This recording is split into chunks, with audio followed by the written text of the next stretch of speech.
পাকের দুজনা বান্দা আমি রাসূলুল্লাহকে সাথে করে নিয়ে একটা নদীর পাড়ে নিয়ে গেলেন।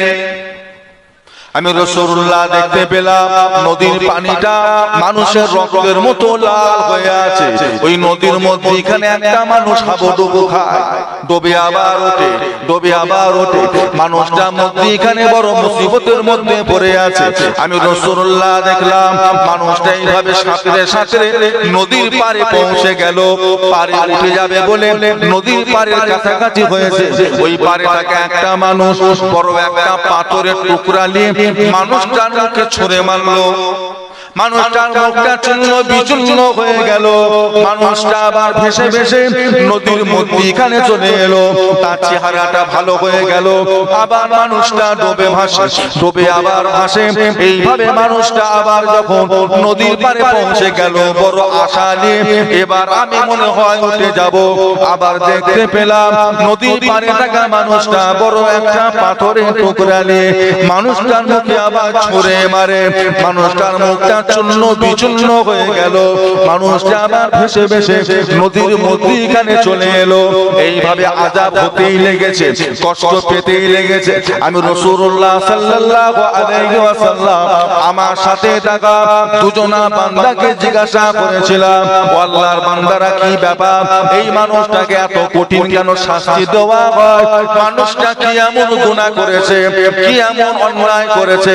আমি রাসূলুল্লাহর সাথে থাকা দুটা মানুষ আমি রাসূলুল্লাহকে জানিয়েছিলেন, ইয়া রাসূলুল্লাহ, ইয়া হাবিবাল্লাহ, আপনি যে মানুষটাকে দেখতে পান নদীর মধ্যখানে হাবুডুবু অবস্থায় রয়েছে, ওই মানুষটা হলো সুদখোর। 12টা মাস আল্লাহ পাক দুনিয়ার শুরু থেকেই সৃষ্টি করেছে। তবে 12টা মাসের ভিতরে 4টে মাসকে আল্লাহ পাক হারাম করেছে। যুদ্ধ জিহাদ করা, অশান্তি করা, ঝামেলা করা আল্লাহ নিষেধ করেছে। 4 মাস, যে 4 মাস আল্লাহ পাক নিষেধ করেছেন তার ভিতরে প্রথম মাসের নাম হলো মুহররম।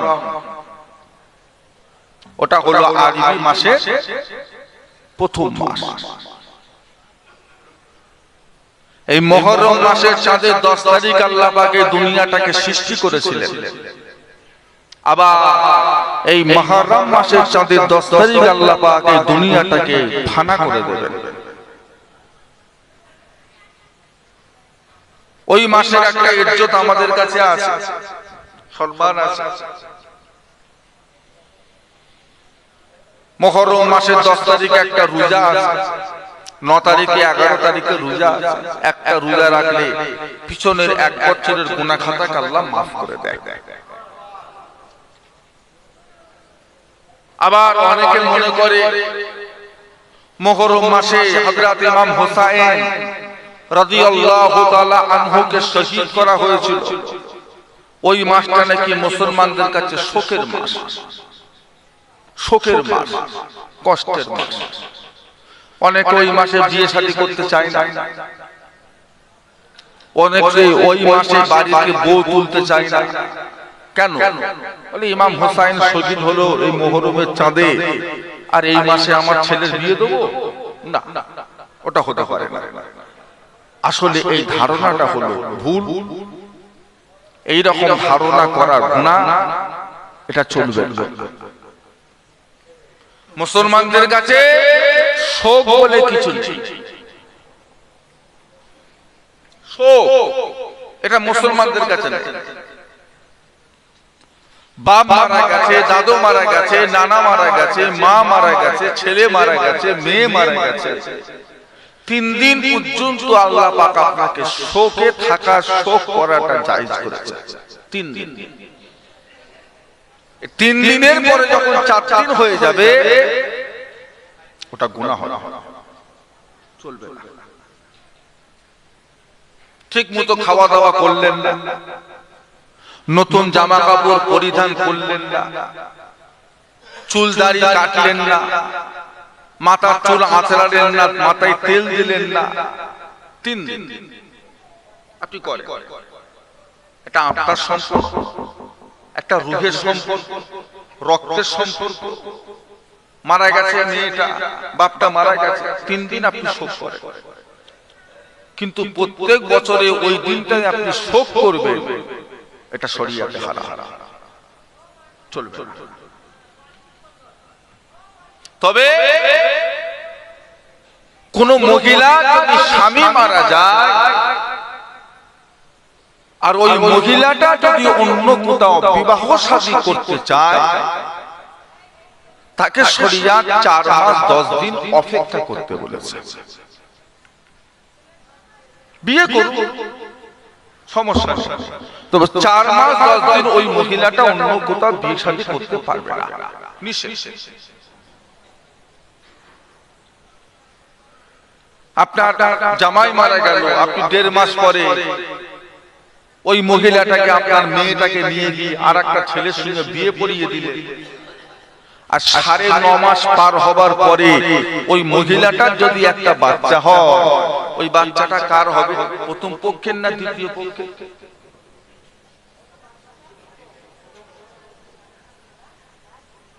প্রথম পক্ষের না দ্বিতীয় পক্ষের? এখন প্রথম পক্ষ যদি বলে এ বাচ্চা আমার, আমি এর ভরণ পোষণের দায়িত্ব নিতে পারবো না, আর প্রথম পক্ষ তো দুনিয়াতেই নেই, তাহলে দায়িত্বটা নেবে কে? একটা অশান্তি ঝামেলা। 4 মাস 10 দিন অপেক্ষা করে দাও, যদি মহিলার কোনো পেটে বাচ্চা থাকে সেটা প্রকাশ পাবে, প্রকাশ পেলে বাচ্চাটা দুনিয়ায় ভূমিষ্ঠ হবার পরে তুমি তোমার মেয়ে দিয়ে দাও। আর যদি 4 মাস 10 দিন পর দেখা যায় পেটে বাচ্চা কাচ্চা কিছু নাই, বিয়ে দিয়ে দাও, এটা শোক না, এটা একটা অশান্তি ঝামেলা থেকে বাঁচার জন্য শরীয়তের হুকুম 4 মাস 10 দিন অপেক্ষা করা। এছাড়া মুসলমানদের শোক বলে কিছু নেই। তবে আমাদের বাড়ি অনেক মা বোন আছেন, স্বামী মারা গেলে অনেকে নাকেরটা খুলে ফেলে, কানেরটা খুলে ফেলে, হাতের বালাগুলো ভেঙে দেয়, খুলে ফেলে, চকচকে জামা পরে না, শাড়ি পরে না, সাদা সাদা কাপড় পরে, আর নতুন করে সাজে না। কেন? বলে কাকে দেখাবো, স্বামী নেই, দেখাবো। কথা একটা যুক্তি আছে না? এখনকার মেয়েরা, একটা সময় ছিল এখনকার মেয়েরা স্বামী মরে গেলেও সাজে, ওরা তো খালি স্বামীর লেগে সাজে না, আরো মানুষকে দেখাবার লেগে সাজে। তবে একটা সময় ছিল মেয়েরা নাকের কানে পরত না, খুলে ফেলে যায়, সমস্যা নেই, তবে শোক করা যাবে না, শোক করা। তাহলে আরবি মাসের প্রথম মাসটা হলো মুসলমানদের কাছে হারাম মাস, দ্বিতীয় মাসের নাম হলো রজব। এখন আমরা কোন মাসে আছি? এটাও হারাম মাস, পবিত্র মাস। তবে এই মাসের নির্দিষ্ট কোনো ইবাদত নেই। তবে এই মাসের চাঁদের 27 তারিখ আল্লাহ আমার আপনার নবীকে দাওয়াত করে আসমানে নিয়ে গিয়েছিলেন, আর উম্মতদের জন্য উপহার হিসাবে আল্লাহ 5 ওয়াক্তের নামাজকে আল্লাহ ফরজ করেছিলেন। আপনারা এটাকে উপহার হিসাবে নিলেন নাকি মুসিবত হিসাবে নিয়েছেন? নামাজটা কি হিসাবে নিয়েছে? সবাই উপহার হিসেবে। উপহার দিলে গ্রহণ করতে হয়, সবাই নামাজ গ্রহণ করে। কত কঠিন কঠিন কাজ করে ফেলে, কত কঠিন কঠিন কাজ করে ফেলে, সমস্যা হয় না, কিন্তু নামাজ পড়তে গেলে ওটা হয়ে ওঠে না। কেন? আপনি সকাল 8টার সময় ঘুম থেকে উঠে ঠান্ডা পানিতে গোসল করে সারাদিন কলকাতা কাটিয়ে রাত 10টায় ঘরে ফিরছেন, কাজটা তো ছোটখাটো কাজ না, অনেক কঠিন কাজ। কঠিন না? সেটা করে ফেলতে পারছেন, অথচ মসজিদে এসে 10টা মিনিট এসে মাগরিবের নামাজটা আদায় করতে পারছেন না। আপনার সারাদিন কলকাতা ঘোরার থেকে এই 10টা মিনিট আসাটা কঠিন হয়ে গেল। মাঠে চাষ করছেন, রোদে জ্বলে পুড়ে মাথার ঘাম পায়ে ফেলে, হ্যাঁ কি কষ্ট, আধ ঘন্টা রোদে থাকা যায় না। আর চাষি ভাইরা সারাদিন মাঠে চাষ করে, অত রোদে সামান্য শুকনো মুড়ি খেয়ে সারাদিন মাঠে কাজ করছে, সেটা ওনার কাছে সহজ হয়ে গেল। অথচ জোহরের নামাজ পড়াটা ওনার কাছে আসলেই কি তাই? এখানে কি নামাজটাই কঠিন না মাঠে কাজ করাটা কঠিন? তা সেটা সহজ হচ্ছে, নামাজটা কঠিন হচ্ছে কেন? আল্লাহ উম্মতকে করে দিয়েছে 5 ওয়াক্তের নামাজ। আল্লাহ রাসূল যখন রমজান মাসের চাঁদ পাওয়ার আগে, এই রজবের চাঁদ যখন আমার নবী পেতে, রজবের চাঁদ দেখার সাথে সাথে আল্লাহর নবী একটা দোয়া চাইতেন, আল্লাহুম্মা বারিক লানা ফি রজবা ওয়া শাবান ওয়া বাল্লিগনা রমাদান। আল্লাহুম্মা বারিক লানা, আল্লাহ আপনি বরকত দেন, শাবান রজবা ও শাবান, রজবের চাঁদে এবং শাবান মাসের চাঁদে, ও বাল্লিগনা রমাদান, এবং আমাদের হায়াতগুলোকে টেনে লম্বা করে রোজার শেষ পর্যন্ত আপনি পৌঁছে দেন। কেন? আল্লাহ পাক রজবের চাঁদ পাবো, শাবান মাসের চাঁদ দেখতে পাবো, অথচ রমজান মাস পাওয়ার আগে দুনিয়া থেকে চলে যাব। আল্লাহ এমনটা না, রোজাটা যেন পায়, রোজার মাসের হকটা যেন আদায় করে যেতে পারি। যে রোজার মাসে একটা ফরজ কাজ করলে 70টা ফরজ কাজের সমতুল্য আল্লাহ সওয়াব দিয়ে দেয়। একটা নফল ইবাদত করলে অন্য মাসের একটা ফরজ ইবাদত কাজ করার মতো আল্লাহ সওয়াব দেয়। সেরকম একটা মাস পাওয়ার আগে চলে যাব, একটা আফসোস রয়ে যাবে না? আফসোস থাকবে না?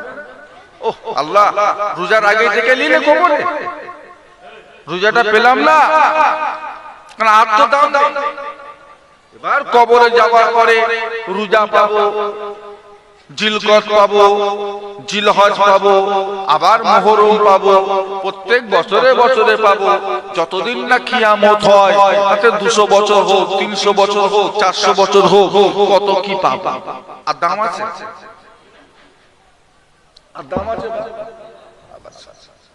এবার কবরে শুয়ে শুয়ে মুহররমের চাঁদে, রজবের চাঁদে, হজের চাঁদে সুবহানাল্লাহ, আলহামদুলিল্লাহ, আল্লাহু আকবার, লা ইলাহা ইল্লাল্লাহ, লা হাওলা ওয়ালা কুওয়াতা ইল্লা বিল্লাহ হাজার হাজার বারও যদি পড়ি, আর একটা নেকিও হবে। ও বাবাজিরা, হবে না, আর হবে না। আল্লাহ রাসূল বলে দিয়েছে, ইজা মাতাল ইনসানু ইনকাতা আনহু আমালুহু, মানুষ যখন মারা যাবে, মানুষের মরণের সাথে সাথে তার প্রত্যেকটা আমলের দরজাকে আল্লাহ কি হবে? নামাজের দরজা, রোজার দরজা, হজের দরজা, যাকাতের দরজা, জিকিরের দরজা কি হবে? আল্লাহ আল্লাহ। একটা বান্দাকে আল্লাহ কিয়ামতের দিনে জিজ্ঞাসা করবেন না, তুই তো কবরে 200 বছর ছিলিস, সেখানে তোর ছেলে ছিল না, তোর বিবি ছিল না, তোকে জ্বালাবার কেউ ছিল না, ওই 200 বছর কবরে শুয়ে ফালতু ফালতু সময় না নষ্ট করে করাকার তাহাজ্জুদ করেছিস বল, কতবার তাসবিহ বলেছিস বল, 5 ওয়াক্ত নামাজ পড়েছিস কি বল। এই কথা আল্লাহ কিয়ামতে একটা বান্দাকেও আল্লাহ জিজ্ঞাসা করবেন না। কেন? না কবরের জিন্দেগির কোনো মূল্য ওটা বেকার। কিন্তু মাগরিবের ওয়াক্তে আপনার দম ছুটেছে, মারা গেছে, কিন্তু আসরের নামাজটা যদি কাজা রয়ে যায়, সেই দিনে এই প্রশ্নটা আল্লাহ কিয়ামতে করবেন না করবেন না? হ্যাঁ তুই তো মাগরিব পড়লি, তুই আসর নামাজ পড়িস কেন? জিজ্ঞাসা করবে কেন পড়লি? দেখেছে কবরে হাজার হাজার পার, কিন্তু দুনিয়ার 70 বছরের মূল্য অনেক অনেক। আল্লাহ বড় আশা করে বানিয়েছে, খামোখাই নয়, বড় আশা। মানুষের সৃষ্টির পিছনে আল্লাহ পাক দুটো জিনিস ব্যবহার করেছেন, একটা হলো রূহ আর একটা হলো শরীর। এই শরীর থেকে যখন রূহটা যখন বার হয়ে যাবে, তখন আপনাকে আর কেউ মানুষ বলে পরিচয় দেবে না। কি বলবো কি বলবো? লাশ। এই লাশের গোসল হয়েছে, আপনার বাড়ির দরজার সামনে এসে সব লোকেরা বলবে, পাড়ার লোকেরা, এই লাশের গোসল হয়েছে। হ্যাঁ, লাশকে কখন বার করবে? জানাজা কটা? লাশের জানাজা কটা? লাশকে বার করবে কখন? এই টাইম পার হয়ে যাচ্ছে, লাশ আসে না কেন? এই সাইড দাও, লাশ আসছে, সাইড দাও, লাশ আসছে, সাইড। আপনার বন্ধু, আপনার পাড়া প্রতিবেশী, যারা আপনাকে এতদিন নাম বলে পরিচয় দিয়েছে, চাচা বলে, নানা বলে, তারা আজকে আপনাকে সবাই লাশ বলে সম্বন্ধ করছে, কারণ আপনার শরীরে রূহ উড়ে গেছে। রূহ এটা চোখে দেখা যায়, কিন্তু আমরা বিশ্বাস করি না। রূহ বলে যে একটা জিনিস আছে, এটা আমরা প্রত্যেকে মানি। যারা আল্লাহকেও মানে না, তারা কিন্তু রূহকে মানে, তারা বলে আত্মা, কিন্তু মানে। এই যে শরীরটাকে আল্লাহ সৃষ্টি করেছেন, তৈরি করেছেন, চোখ দিয়েছেন, হাত দিয়েছেন, কান দিয়েছেন, মুখ দিয়েছেন, মাথা দিয়েছেন, পা দিয়েছেন। আপনি দেখান তো দেখি আপনার শরীরের ভিতরে একটা জিনিস আল্লাহ আপনাকে বাড়তি দিয়েছে, যেটা প্রয়োজন নেই, খামোখায় আল্লাহ পাক আপনাকে দিয়ে বওয়াচ্ছে, এইরকম একটা জিনিস আপনি খুঁজে বার করতে পারবেন? আছে আপনার শরীরে কিছু যেটা প্রয়োজন ছিল না? যে কটা জিনিস আল্লাহ দিয়েছে, প্রত্যেকটা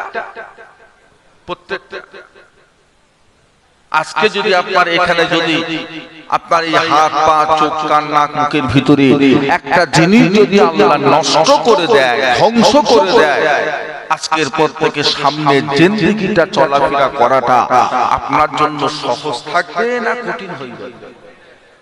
কি হবে যদি একটা হাত আল্লাহ কেটে নষ্ট করে, যদি একটা চোখ আল্লাহ খারাপ করে, যদি একটা কান আল্লাহ খারাপ করে?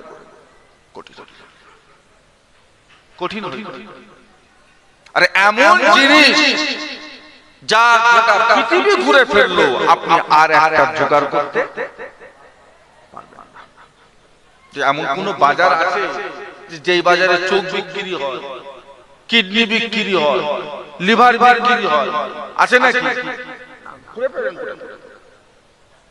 গোটা পৃথিবী ঘুরে ফেলেন, পাবেন।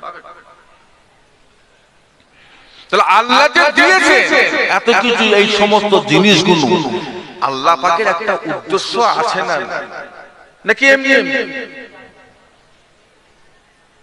আল্লাহ জিজ্ঞাসা করবে, কি করেছিস, পার করলি কি করে বল?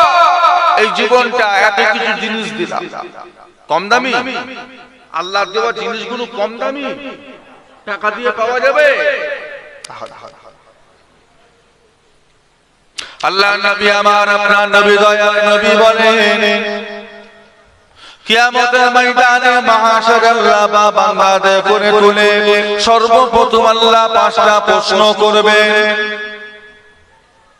ওই 5টা প্রশ্নের ভিতরে আল্লাহ সর্বপ্রথম যে প্রশ্নটা করবে, ওরে আমার বান্দা, আমি আল্লাহ পাক তোমায় দুনিয়ার বুকে 70 বছর হায়াত দিয়েছিলাম, 80 বছর হায়াত দিয়েছিলাম, 100 বছর হায়াত দিয়েছিলাম। আমি আল্লাহ পাক তোমাকে রাতে আরামের ঘুম দিয়েছিলাম, দিনের আলো দিয়েছিলাম। আমি আল্লাহ পাক তোমার দুনিয়ার রিজিকের দায়িত্ব নিয়েছিলাম। ও আমার বান্দা বান্দীরা, আমি আল্লাহ পাক তোমায় দুনিয়া থাকার মতো উপযুক্ত ব্যবস্থা করে দিয়েছিলাম। ও বান্দা বান্দীরা, এই দুনিয়ার বুকে জীবনটা তুমি কেমন করে পার করেছো? 80টা বছর কেমন করে কাটিয়েছো? 100টা বছর কেমন করে পার করে এসেছো বলো বান্দা? এই প্রশ্নের জবাব আল্লাহর বান্দা বান্দীরা যত সময় পর্যন্ত না দিতে পারবে, তত সময় পর্যন্ত আল্লাহর বান্দা বান্দীরা আল্লাহ পাকের সম্মুখ হইতে এক কদম আগে যেতে পারবে না। আল্লাহ ধরবে, খামোখাই নয়। আপনি কি ভাবছেন? একবার জিজ্ঞাসা করবে, চুপচাপ রয়ে যাও, উত্তর দেবনি, কিছুক্ষণ পর বলবে যা চলে যা। 50,000 বছরের সমতুল্য হবে কিয়ামতের কটা দিন। কতক্ষণ দাঁড়াবি দাঁড়া, জবাব তো দিতে হবে।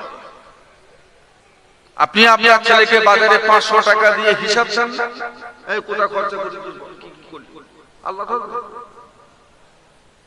কিভাবে পার করেছিস বল? গিবত গিল্লা করে, চায়ের দোকানে বসে হই হই করে, হ্যাঁ, তাস খেলে, ক্যারাম বোর্ডের ঘুটি পিটে কি করলি বল? জীবন পার করেছিস কি করে জবাব দে বল। অনেকে মনে করে রেজেক দোকান থেকে আসে, মাগরিবের নামাজ ছেড়ে দিয়ে দোকান খুলে বসে আছে। কেন না, যদি নামাজে চলে যায় আর যদি খদ্দের পালায় আসবে। অনেকে মনে করে রেজেক জমি থেকে আসে, জমি নিয়ে বসে আছে নামাজ। অনেকে মনে করে রেজেক অফিস থেকে আসে, জুম্মা ছেড়ে দিয়ে অফিস নিয়ে বসে আছে। জুম্মা পড়তে যাও না, বলছে না। কেন না, গেলে যদি অফিস থেকে বার খাবো খাবো, যদি মাইনে কেটে নেয় চলবে, ও জুম্মা পড়তে। আসলেই কি তাই বলেন? মানুষের রিজিক দোকান থেকে আসে, কোথা থেকে আসে? কোথা থেকে আসে? আল্লাহ পাক কোরআন পাকের মধ্যে বললেন, ওয়া মা মিন দাআবাতিন ফিল আরদি ইল্লা আলাল্লাহি রিজকুহা। ও ভাইয়েরা, আল্লাহ রাব্বুল আলামিন কোরআন পাকের মধ্যে বললেন, ও আমার বান্দা বান্দেরা, আসমানের নিচে জমিনের উপরে যত মাখলুকাত দেখতে পেয়েছো, সমস্ত মাখলুকাতের রিজকের দায়িত্ব আমি আল্লাহ পাক স্বয়ং নিজে নিয়েছি। জোরে বলো, একটু মহব্বতে বলা যাবে না? রিজকের মালিক কে?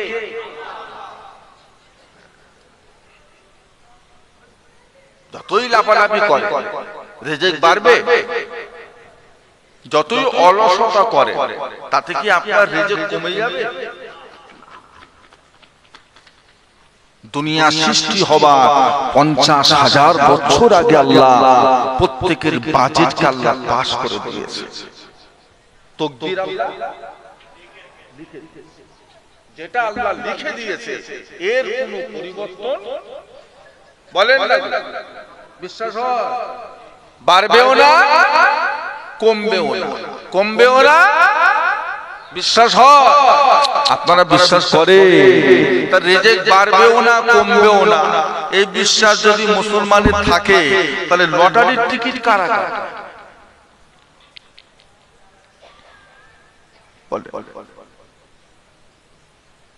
আপনাদের বাজারে লটারির দোকান আছে? আছে? ও তো চলে না, শুধু বসে যায়, বসে বসে মাছি মারে। বিক্রি হয়, ঘোষপাড়ার ছেলেরা কাটে, তাহলে কামারপাড়া,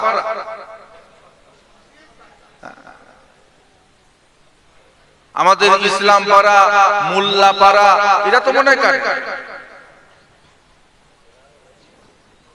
তাহলে কি করে বললো আমি রিজিক আল্লাহর তরফ থেকে আসে এটা আমি মানি? তাহলে নিশ্চয়ই আল্লাহর প্রতি ধারণা, আল্লাহ যে রিজিকের মালিক দায়িত্ব নিয়েছে এই বিশ্বাসটা ওর ভিতরে নেই। আপনি তো 15 দিনের খাবার জোগাড় করে রেখেছেন, আপনার গ্রামে যে 10টা পাখি বাসা করে আছে ওরা কদিনের খাবার জোগাড় করে রেখেছে? আপনি তো লকডাউনে 2 মাসের চাল কিনে ঘরে ঢুকিয়ে দিয়েছেন, আর আপনার পুকুরের মাছ, ব্যাঙ, সাপ, বিছে, ক্যাকড়া ওরা কতদিনের খাবার জোগাড় করে রেখেছে? কুকুর, বিড়াল, ছাগল, ভেড়া কদিনের খাবার জোগাড় করে রাখে? তাদের বিশ্বাস কার উপর? আপনার গ্রামের কুকুর, বিড়াল, ছাগল আর গাছ থাকা পাখি পক্ষী এরা কি সব না খেয়ে মরে যাচ্ছে? দেখেছেন কোনদিন কোন কুকুর না খেতে পেয়ে ছোটকে ছোটকে মরে গেল? দেখেছেন? তার রিজিকের মালিক কে? তো ওর এত বিশ্বাস আছে, আপনার মন এত দুর্বল কেন? লটারি কাটছেন কেন? মাথা কাজ করছে না? মানুষ খেটে খেটে পাগল হয়ে যাচ্ছে 2 পয়সার জন্য, আর উনি লটারি কেটে রাতে শোবে আর সকালে খবর পাবে 1 কোটি পেয়েছে। কত আশা! মানুষ পাগল হয়ে যাচ্ছে। এই ঠান্ডায় রাত 2টোর সময় দোকান খুলছে, রাত 2টোয় দোকান খুলেছে গো। ঠান্ডা ফুটপাতে দাঁড়িয়ে আছে, বসে আছে, হাতে করে চা নিয়ে, এক হাতে হারিকেন নিয়ে, লাইট নিয়ে চা চা চা চা চা চা করে পাগল হয়ে যাচ্ছে 2 পয়সা। আর উনি 200 টাকা লটারি কেটে শুয়ে আছে, সুতো সুতো স্বপ্ন দেখছিল যে সকালে উঠে একটা খবর পাবা, 1 কোটির একটা খবর। আশাই মরে চাষা। বাড়ি বাড়ি বন্ধন ব্যাংক, গ্রুপ লোন, সুদের কারবার ঢুকেছে না ঢুকতে বাকি আছে?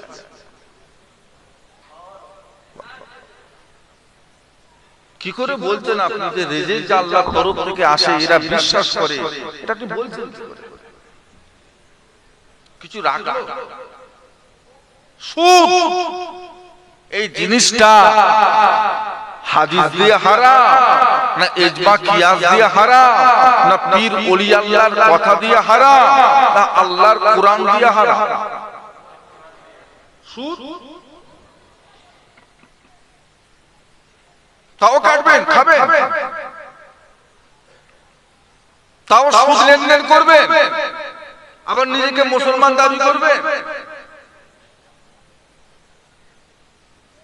কত বড় গুনাহ! 1 টাকা সুদের কারবার মানে কত বড় গুনাহ! তাও বন্ধু হয়ে বন্ধুকে 20,000 টাকা ধার দিয়েছে, বলেছিল পরের মাসে দিতে পারে না, সুদ দে, সুদ দে। তুই সুদ চাইছিস, তুই সুদ চাইছিস, বলছো অত জ্ঞান দিস। তোকে টাকা দিয়ে না দিয়ে যদি ব্যাংকে রাখতাম সেটা সুদ দিত, তো তোকে দিয়ে আমার লাভ কি হয়েছে? তোর কাছে যে আমি 20,000 ফেলে রেখেছি, আমার লাভ সুদ। আসল ঠাক সুদটা। মদিনার মসজিদে নববী শরীফে আল্লাহ নবী ফজরের নামাজ পড়ে সাহাবা হুজুরদেরকে নিয়ে ওয়াজ করছেন।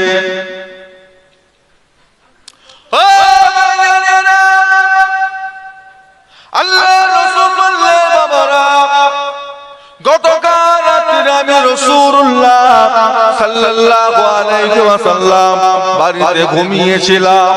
স্বপ্নের মধ্যে দেখতে লাগলাম আল্লাহ পাকের 2 জনা বান্দা আমি রাসূলুল্লাহকে সাথে করে নিয়ে একটা নদীর পাড়ে নিয়ে গেলেন। আমি রাসূলুল্লাহ দেখতে পেলাম নদীর পানিটা মানুষের রক্তের মতো লাল হয়ে আছে। ওই নদীর মধ্যে এখানে একটা মানুষ হাবুডুবু খায়, ডোবে আবার ওঠে, ডোবে আবার ওঠে। মানুষটা মধ্যে এখানে বড় মুসিবতের মধ্যে পড়ে আছে। আমি রাসূলুল্লাহ দেখলাম মানুষটা এইভাবে সাঁতরে সাঁতরে নদীর পাড়ে পৌঁছে গেল। পাড়ে উঠে যাবে বলে নদীর পাড়ের কাছাকাছি হয়েছে। ওই পাড়ে থাকে একটা মানুষ বড় একটা পাথরের টুকরা নিয়ে মানুষটার মুখে ছুঁড়ে মারলো। মানুষটার মুখটা চূর্ণ বিচূর্ণ হয়ে গেল। মানুষটা আবার ভেসে ভেসে নদীর মধ্যিখানে চলে এলো। তার চেহারাটা ভালো হয়ে গেল। আবার মানুষটা ডোবে ভাসে, ডোবে আবার ভাসে। এইভাবে মানুষটা আবার যখন নদীর পাড়ে পৌঁছে গেল বড় আশা নিয়ে, এবার আমি মনে হয় উঠে যাব। আবার দেখতে পেলাম নদীর পাড়ে থাকা মানুষটা বড় একটা পাথরের টুকরা নিয়ে মানুষটার মুখে আবার ছুঁড়ে মারে। মানুষটার মুখটা চূর্ণ বিচূর্ণ হয়ে গেল। মানুষটা আবার ভেসে ভেসে নদীর মধ্যিখানে চলে এলো। এইভাবে আযাব হতেই লেগেছে, কষ্ট পেতেই লেগেছে। আমি রাসূলুল্লাহ সাল্লাল্লাহু আলাইহি ওয়াসাল্লাম আমার সাথে থাকা দুজনা বান্দাকে জিজ্ঞাসা করেছিলাম, ও আল্লাহর বান্দারা, কি ব্যাপার? এই মানুষটাকে এত কঠিন কেন শাস্তি দেওয়া হয়? মানুষটা কি এমন গুনাহ করেছে, কি এমন অন্যায় করেছে? আমি রাসূলুল্লাহর সাথে থাকা দুটো মানুষ আমি রাসূলুল্লাহকে জানিয়েছিলেন, ইয়া রাসূলুল্লাহ, ইয়া হাবিবাল্লাহ, আপনি যে মানুষটাকে দেখতে পান নদীর মধ্যখানে হাবুডুবু অবস্থায় রয়েছে, ওই মানুষটা হলো সুদখোর।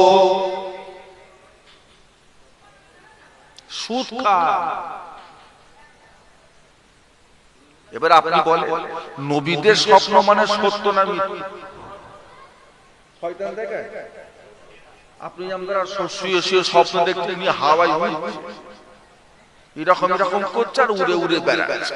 নবীরা মনে এরকম তারা শয়তানি স্বপ্ন দেখে? বলেন নাউযুবিল্লাহ। নবীদের স্বপ্ন মানে আল্লাহর ওহী। নবীদের স্বপ্নটাও কার তরফ থেকে? সুদ সম্পর্কে অনেক কথা বলা যায়, সুদ সম্পর্কে অনেক হাদিস এসেছে, তবে একটা কথা বলে যাই, খাবেন না। তওবা করে, তওবা করে, যা হবার হয়ে গেছে, যা গুনাহ করবার করেছে, তওবা করে। আমার আল্লাহ আমাদের জন্য আজও তওবার দরজাটাকে আল্লাহ খোলা রেখেছেন না বন্ধ করে দিয়েছেন? আমরা যদি আজও তওবা পড়ি, পাহাড় পাহাড় গুনাহ করে যদি আমরা আজকেই তওবা পড়ি, আমার আল্লাহ মাফ করবেন না করবেন? তওবা করুন। আল্লাহ যা লটারি কেটেছি, হারামে টাকা নষ্ট করেছি, শয়তানের ধোঁকায় পড়ে, দুনিয়ার আশা, দুনিয়ায় বড় লোক হওয়ার আশা, আল্লাহ তুমি আমাকে মাফ করে দাও। আল্লাহ পাক যা সুদের কারবার করেছি, বন্ধন ব্যাংক ব্যাংক টাকা পয়সা তুলেছি, খোদা তাআলা আর করব না, তুমি আমাকে মাফ করে দাও। তওবা করে নসিবে আল্লাহ পাক যতটুকু রেখেছেন হালাল ভাবে এর উপরে সন্তুষ্ট হয়ে যায়। বারবার দুনিয়ায় অনেক কিছু আছে, আল্লাহর কত গুণী বান্দা আছে, তারা পানির পরিবর্তে মদ খায়, মদ খেয়েই তারা বেঁচে আছে, ওটা একটা রিজিক। দুনিয়ায় এমন কিছু মানুষ আছে যারা শোর খায়, শোর খায় না, খায় না, শোর খেয়ে বেঁচে আছে, ওটাও একটা রিজিক।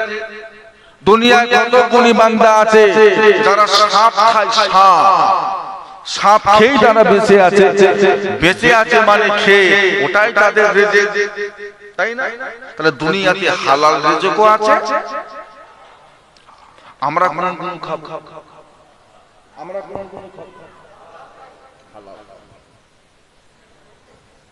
আমরা হালাল খাব। হারাম খেয়ে জীবন যাপন করা যায়, কিন্তু আমরা খাবো। আমরা আল্লাহ খাওয়ায়, আমরা হালাল খাবো, তা তো অল্প অল্প, বেশি লোক করবে, রাখতে পারবে না। আল্লাহ আপনাকে ক্যাপাসিটি দিয়েছে 2 লাখ টাকা রাখার মতো, যদি আপনার হাতে যদি 10 লাখ করে যায়, মাথা কাজ করবে? ও তো গ্রামে ফাংশন দেবে, ও তো ছেলের বিয়েতে ব্যান্ড পার্টি দাওয়াত করে ঢোল বাজাবে, হ্যাঁ, ছেলের বিয়েতে বোম বাজাবে, হাজার হাজার টাকা বোম ফেটিয়ে ফেটিয়ে দেখছেন। আল্লাহ আপনাকে ক্যাপাসিটি দিয়েছে 2 লাখ টাকা রাখার, ওর হাতে যদি 50 লাখ মাথা কাজ করবে কি? রাখতেও পারবে। আল্লাহ নবী হযরত মুসা আলাইহিস সালাম একদিন আল্লাহ নবী মুসা আলাইহিস সালাম একটা রাস্তা দেখে হেঁটে যায়। আরে শক্ত করেছে। থাক থাক থাক। হ্যাঁ থাক থাক। ও জানেরা হযরত নবী মুসা আলাইহিস সালাম গ্রামের ভেতর দিয়ে যাবার সময় দেখতে পেলেন একজন মানুষ এই কোমর পর্যন্ত বালুর মধ্যে ঢুকিয়ে দিয়ে মানুষটা বসে আছে। আল্লাহর নবী হযরত মুসা আলাইহিস সালাম ওই মানুষটার কাছাকাছি গিয়ে জিজ্ঞাসা করে, বাবা কি খবর? আল্লাহ আমাকে বান্দা এইভাবে তুমি গরম বালুর ভেতরে কোমর পর্যন্ত কেন মাটির মধ্যে ঢুকিয়ে দিয়ে বসে আছো বাবা? এত কষ্ট করে কেন আছো, কি ব্যাপার? মানুষটা বলে, হুজুর ও আল্লাহ পাকের নবী মুসা আলাইহিস সালাম, আমি বড় গরীব মানুষ, আমার কোনো ঘর বাড়ি নাই, আমার টাকা পয়সা নাই, আমার জামা কাপড় নাই, এতটুকু কাপড়ও আমার নাই যে কাপড়টা দিয়ে আমি আমার লজ্জা স্থানটাকে ঢাকা রাখবো, অতটুকু কাপড়ও আমার কাছে নাই। সেই জন্য আমি আমার লজ্জা স্থানটাকে ঢাকার জন্য কোমর পর্যন্ত মাটির ভেতর ঢুকিয়ে দিয়ে বসে আছি। এইরকম গরিব আপনার পাড়ায় কটা? গোটা 24 পরগনায় কটা আছে বলে?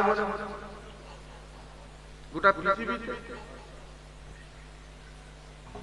আচ্ছা, এইরকম তারা অসহায় গরিব আমার রাসূল পাক সাল্লাল্লাহু আলাইহি ওয়াসাল্লামের সাহাবাদের মধ্যে ছিল না? ছিল। তারা আল্লাহর কাছে চাইতে পারতেন? পারতেন না। নবীকে বলতে পারতেন যে হুজুর দোয়া করে আল্লাহ যেন আমায় একটু সম্পদ দেয়?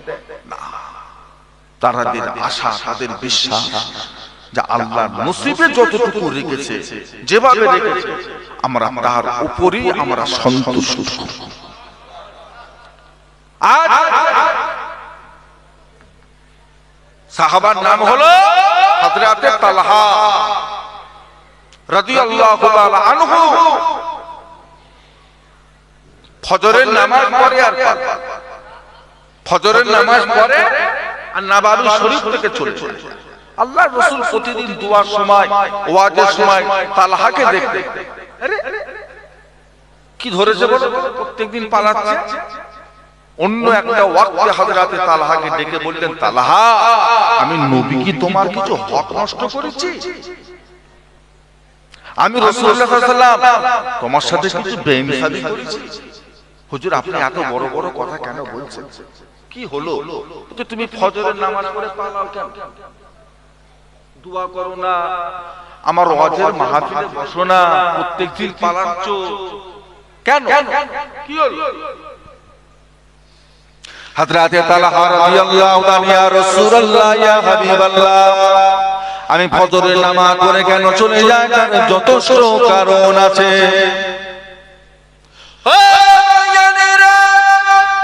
হযরত তালহা বলে, ইয়া রাসূলুল্লাহ, ইয়া হাবিবাল্লাহ, আমি আর আমার বিবি আমরা দুজনা ঘরে থাকি, আমাদের পরনার কাপড় হলো একটা। আমার বাড়ির ভিতরে দুটো গুহা করা রয়েছে, গর্ত করা আছে। আমি যখন কাপড়টা পরে বাইরে আসি, আমার বিবি উলঙ্গ অবস্থায় ওই গর্তের মধ্যে বসে থাকে। আমি যখন দুনিয়ার কাজ কাম করে, হাট বাজার করে, নামাজ কালাম করে যখন বাড়িতে যাই, বাড়িতে গিয়ে গর্তের মধ্যে নেমে গিয়ে কাপড়টা খুলে আমি আমার বিবির দিকে আগিয়ে দিই। আমার বিবি এই কাপড় পরিধান করে উঠে এসে সংসারের কাজ কাম সব করে কটা আছে আপনার পাড়ায়? এই গরিব কটা?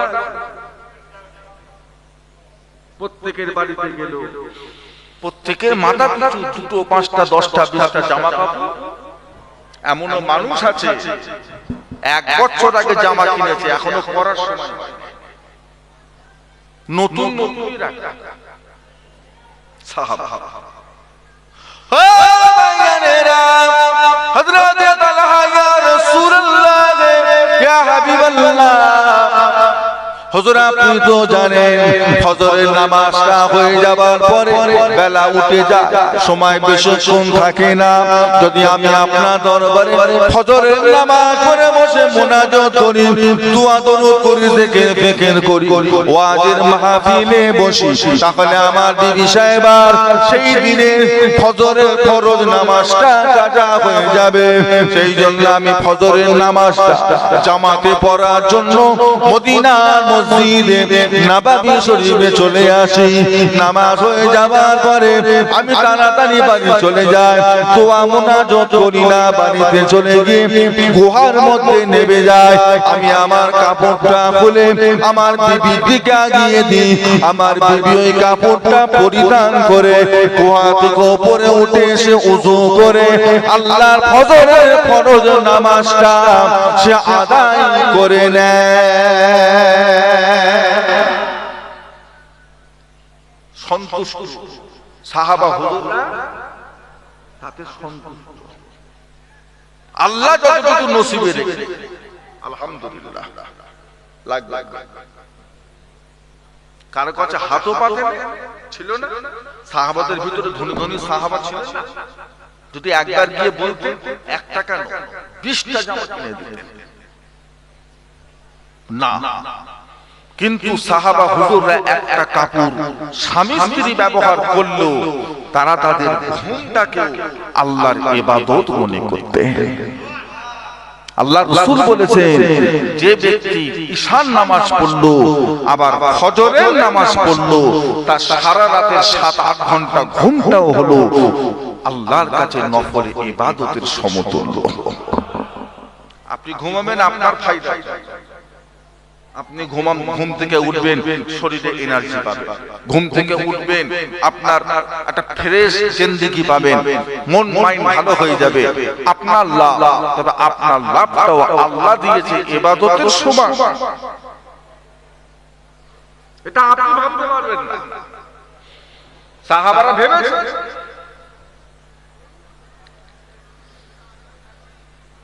হযরত নবী মুসা আলাইহিস সালাম জিজ্ঞাসা করে, কি চাও তুমি, কি চাও, কি বলতে চাও? ওই মানুষটা ওই সময় বলেছিল, আল্লাহর নবী হযরত মুসা আলাইহিস সালাম, আল্লাহ পাককে গিয়ে আপনি একটু যদি বলতে পারেন, আল্লাহ যদি আমায় কিছু টাকা পয়সা ধন দৌলত দিতেন, যদি আমি একটু টাকা পয়সা ধন দৌলত পেতাম, আমি একটু দুনিয়াদারিতে সুন্দরভাবে করতে পারতাম, আমার বড় ভালো হতো। আপনি একটু আল্লাহকে গিয়ে বলুন, আল্লাহ পাক যেন আমায় কিছু ধন সম্পদ দেয়। ও ভাইয়েরা, হযরত নবী মুসা আলাইহিস সালাম চলে গেলেন তুর পাহাড়ে আল্লাহর সঙ্গে কথা বলার জন্য। ও রব্বুল আলামিন, আল্লাহ পাক আজকে আমার কওমের ভিতরে একটা মানুষকে দেখতে পেয়েছি, মানুষটা বড় গরিব মানুষ, এতটাই গরিব তার ঘর বাড়ি জামা কাপড় কিছুই নাই, সে নিজের ইজ্জত সম্মান ঢাকার জন্য কোমর পর্যন্ত মাটির ভেতর ঢুকিয়ে দিয়ে বসে আছে। আল্লাহ, মানুষটা বড় গরিব মানুষ, এত গরিবী হালত করে কি দুনিয়াদারি করা যায়, ইবাদত বান্দেগি কি করা যায়? ও রব্বুল আলামিন, আল্লাহ পাক যদি আপনি মানুষটাকে কিছু সম্পদ দেন, টাকা পয়সা ধন দৌলত দেন, মানুষটা সুখে শান্তিতে একটু দুনিয়াদারি করবে, আপনার ইবাদত করবে, কতই না ভালো হবে। আল্লাহ, মানুষটাকে আপনি কিছু ধন সম্পদ দেন, কিছু মাল দেয়, কিছু সম্পদ দেয়। আল্লাহ বলছে, নবী মুসা খবর, ও যেভাবে আছে থাক, যেভাবে আছে থাক, টাকা পয়সা দোয়া করিস না। ওকে টাকা পয়সা দিবার কথা, এই দোয়া দিচ্ছে না, ওইভাবে। নবী মুসা বারবার এক কথা, আল্লাহ কিছু দেন, ওইভাবে চলে, অত কষ্ট করে চলে কি, কিছু দেন, আল্লাহ বলে হবে, ওই ঠিক আছে। চলুন নবী মুসা আবার বলছে কিছু কত কষ্ট, একটা জামাও নেই।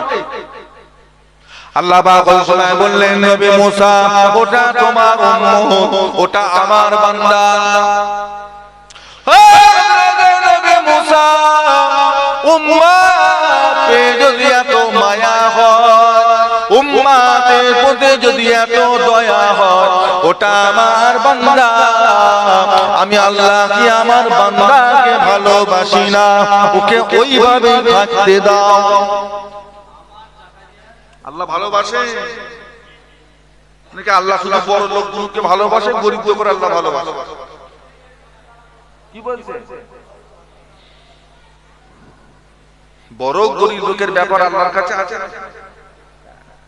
সাদা চামড়া কালো চামড়ার ব্যাপার আছে, সিদ্দিক সৈয়দ মোল্লা শেখ এসব ব্যাপার আল্লাহর কাছে আছে। আল্লাহ পাক যদি বান্দার বংশ দেখতেন, আল্লাহ যদি বান্দার টাকা পয়সা দেখতেন, আল্লাহ যদি বান্দার গায়ের রং দেখতেন, আল্লাহ যদি বান্দার গ্যারানা লম্বা এটা যদি আল্লাহ পাক দেখতেন, আল্লাহ যদি বান্দার সোসাইটি দেখতেন, গ্রামে থাকে না শহরে থাকে, যদি আল্লাহ পাক এটা দেখতেন, তাহলে কি হতো? হযরত বেলাল রাদিয়াল্লাহু তাআলা আনহু জীবনও কোনদিন আল্লাহ পাকের কাছে এত উঁচু সম্মানের মানুষ হতে পারতেন না। বিরক্ত হতো, এত উঁচু সম্মান হযরত বেলাল। কি ছিল বেলাল? খুব ফর্সা না, না খুব ফর্সা, বংশ খুব ভালো, সৈয়দ সিদ্দিক কথা বলে, হ্যাঁ কুরাইশি হাশিমি ফারুকি। বাড়ি কোথা? মক্কা মদিনা কোথা? হযরত বেলালের বাড়ি কোথা? আফ্রিকা। কোন মহাদেশে? পৃথিবীর সবচাইতে গরিব মহাদেশ কোনটা? আর মানুষকে দেখতে কেমন? সে কালো বলা যায়, যেন মনে হচ্ছে আলকাতরা মেকে পুরা মোবিল দেখেছে, মনে হয় গোটা শরীরে পুরা মোবিল মেকে বের হলো, কিন্তু না, আল্লাহ তার গায়ের রংটাই ওই রকম দিয়েছে। ইউটিউবিয়া সেই এলাকার মানুষ হযরত বেলাল সম্মান কত, ইজ্জত কত। আল্লাহর নবী আমার আপনার নবী দয়ার নবী যখন এই মেরাজের রাতে যখন আল্লাহ দিদারের জন্য যখন আসমানে গেছিলেন, হযরত জিবরাইলকে সাথে করে নিয়ে নবী আমার আল্লাহ জান্নাতটা যখন ঘুরে ফিরে বেড়াচ্ছে, এমন সময় নবী আমার একটা পায়ের দাপটের আওয়াজ শুনতে পেয়েছিলেন। নবী আমার জিজ্ঞাসা করে জিবরাইল, ও হযরত জিবরাইল, এই পায়ের আওয়াজটা কার? এই পায়ের যে একটা আওয়াজ শুনতে পাই, আওয়াজটা কার আওয়াজ? হযরত জিবরাইল, ইয়া রাসূলুল্লাহ হাবিবাল্লাহ, এই যে আওয়াজটা শুনতে পাই, বলে হ্যাঁ, আওয়াজটা ডান দিক দিয়ে নয়, বাম দিক দিয়ে নয়, পিছনের দিক দিয়ে নয়, আমি রাসূলুল্লাহ আওয়াজটা পাই আমার সামনের দিক থেকে। ওই আওয়াজটা কার আওয়াজ? হযরত জিবরাইল, ইয়া রাসূলুল্লাহ হাবিবাল্লাহ, ওই যে পায়ের আওয়াজটা শুনতে পান, ওটা জান্নাতে চলার আওয়াজ নয় ইয়া রাসূলুল্লাহ, ইয়া হাবিবাল্লাহ, ওই পায়ের আওয়াজটা হলো দুনিয়ায় চলার আওয়াজ। হুজুর আপনি জানেন না, আপনার সাহাবী হযরত বেলাল রাদিয়াল্লাহু তাআলা আনহু যখন আর দুনিয়া জমিনে চলে ফিরে বেড়ান, ওনার দুনিয়া জমিনে চলাফেরা করার পায়ের আওয়াজ আল্লাহর জান্নাত পর্যন্ত পৌঁছে যায়।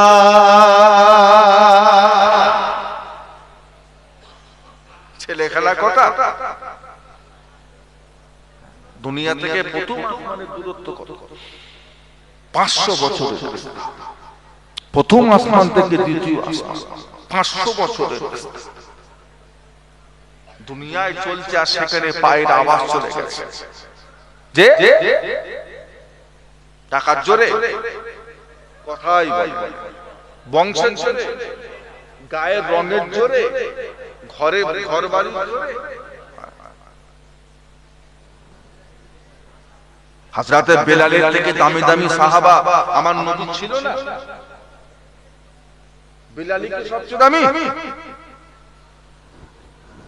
আমার নবীর এমন সাহাবা ছিলেন যিনি নবী হবার মতো ক্ষমতা রাখতেন, ছিল না? আল্লাহ রাসূল বললেন, লা নবিয়া বাদি লাকানা উমার। আমি রাসূলুল্লাহ সাল্লাল্লাহু আলাইহি ওয়াসাল্লাম বলে দিলাম, আমার পরে দুনিয়াতে আর কেউ নবী হবে না, আর কেউ নবী হবে না, আর কেউ নবী হবে না।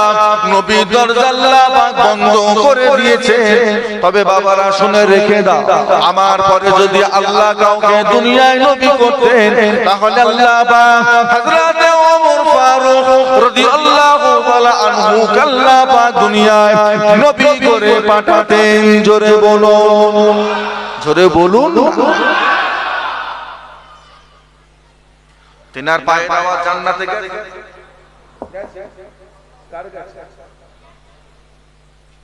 কেন কেন কেন?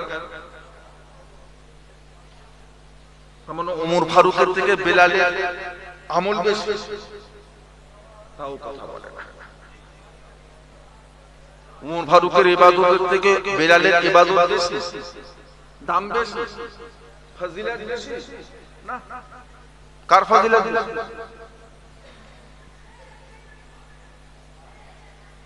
আল্লাহ নবীর এমন সাহাবা ছিলেন, আল্লাহ রাসূল বলেছিলেন, বাবারা तमाम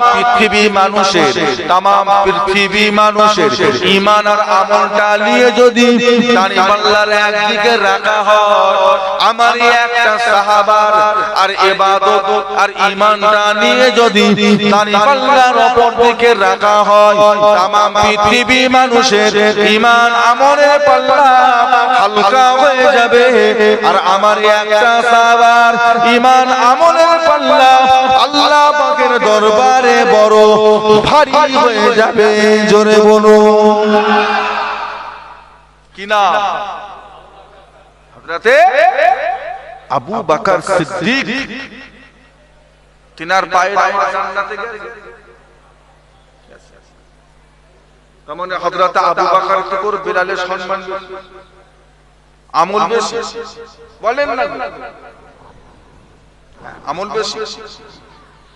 ইসলামের প্রথম খলিফা হযরতে বেলাল না হযরতে আবু বকর? গেল না তো? বেলালের তো চলে গেল। ও জানেরা, আল্লাহর নবীর এমন সাহাবা ছিলেন যেই সাহাবার ইন্তেকাল হবার পরে আল্লাহর আরশ পর্যন্ত কেঁপেছিল। কি না?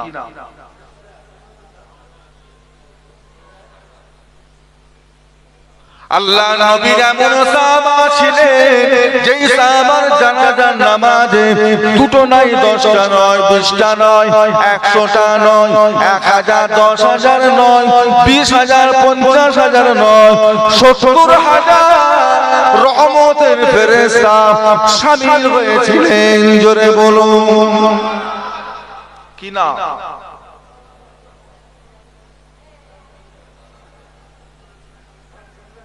হযরতে সাদ ইবনে মুআজ, হযরতে ছেলেখানা কথা, ও বাবা, 70,000 রহমতের ফেরেশতা জানাজার নামাজ। আমার নবী এইভাবে হাঁটছে, পা ছোট ছোট করে নবী এইভাবে। সাহাবা বলছে, হুজুর এইভাবে হাঁটছেন? আপনি আপনার হাঁটা দেখে মনে হচ্ছে যেন আপনি ভিড়ের মধ্যে হাঁটছেন। বলছে, হ্যাঁ বাবা, আমার এই সাহাবা জানাজার নামাজে 70,000 রহমতের ফেরেশতা, তাদের ভিড়ে আমি রাসূলুল্লাহ এইভাবে হাঁটছি।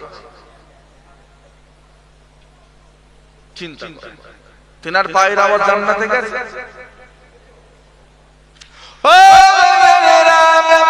উহুদের যুদ্ধের ময়দানে আল্লাহ নবী সাহাবা হুজুরদের ভিতরে যারা যারা শহীদ হয়েছিলেন দুটো লাশ খুঁজে পাওয়া যাচ্ছিল না। একজনের নাম হলো আল্লাহ নবীর চাচা হযরত আমির হামজা রাদিয়াল্লাহু তাআলা আনহু, আর একটা সাহাবার লাশ খুঁজে পাওয়া যাচ্ছে না। আল্লাহ রাসূল খবর পেলেন আল্লাহ নবীর চাচার লাশ মুবারকটা নিয়ে কাফেররা চলে গিয়েছে। তারা দাবি করেছিল, তারা ওয়াদা করেছিল ওই আমির হামজার কলিজাটা বার করে মদের সঙ্গে চিবিয়ে চিবিয়ে খাবে আর মাথার খুলিটা দিয়ে তাতে মদ খাবে। আল্লাহ রাসূল খবর পেলেন চাচা জানের লাশ নিয়ে চলে গেছে, আর একটা লাশ খুঁজে পাওয়া যাচ্ছে না। আল্লাহ নবী বারবার বললেন বাবারা খোঁজো খোঁজো, ঘটনা অনেক বড়, পাওয়া গেল না। আল্লাহ নবী বড় চিন্তিত হয়ে গেলেন, আমার সাহাবার লাশ গেল কোথায়, কারা নিয়ে গেল, কি হলো। এমন সময় জিবরাইল হাজির হয়ে গেলেন। ইয়া রাসূলুল্লাহ, ইয়া হাবিবাল্লাহ, হুজুর আপনি একবার আল্লাহর আসমানের দিকে তাকিয়ে দেখেন। নবী আমার তাকিয়ে দেখলেন কিনা, আল্লাহ রাসূল দেখতে পেলেন আল্লাহ নবীর সাহাবার লাশটা রহমতের ফেরেশতারা আসমানে নিয়ে গিয়ে জান্নাতের পানি দিয়ে গোসল করিয়ে দিচ্ছে কিনা।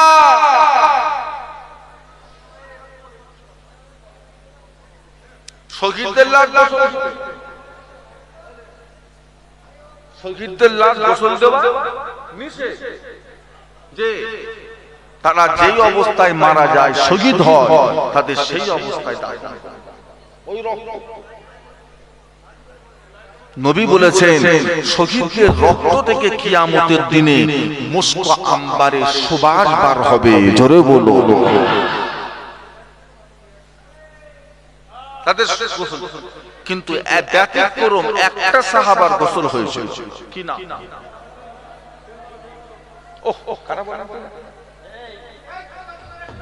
বাবা ভেতরে বসবে মানে দুটো কথা বলতে হতে, চুপ করো, বাইরে কারা আছো চুপ করো। কি দিচ্ছে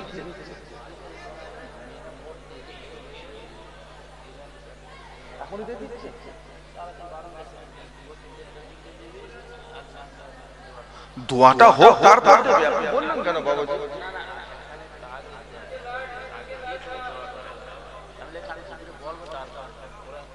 দোয়া করবি করো বাজে তাবারক দিচ্ছি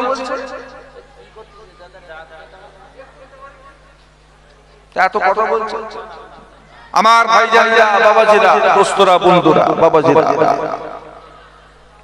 নাম হলো হযরত হানজালা রাদিয়াল্লাহু তাআলা আনহু। কোথায় গোসল হয়েছিল?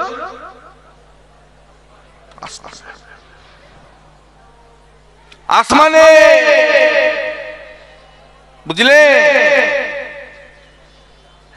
একমাত্র সংসার চলছে। মুসলমানরা নারী পাগল না। অনেক বেঈমানের বাচ্চা, কাফেরের বাচ্চারা বলে মুসলমানরা আল্লাহর ইবাদত করে জান্নাতে 70টা হুর পাওয়ার জন্য। মুসলমানরা নারী পাগল না। মুসলমানরা যদি নারী পাগল হতো, হানজালা কখন এক রাত সংসার করে কখনো জিহাদের ময়দানে, নবী তো রেখে গেছে। বাবা বিয়ে করেছো,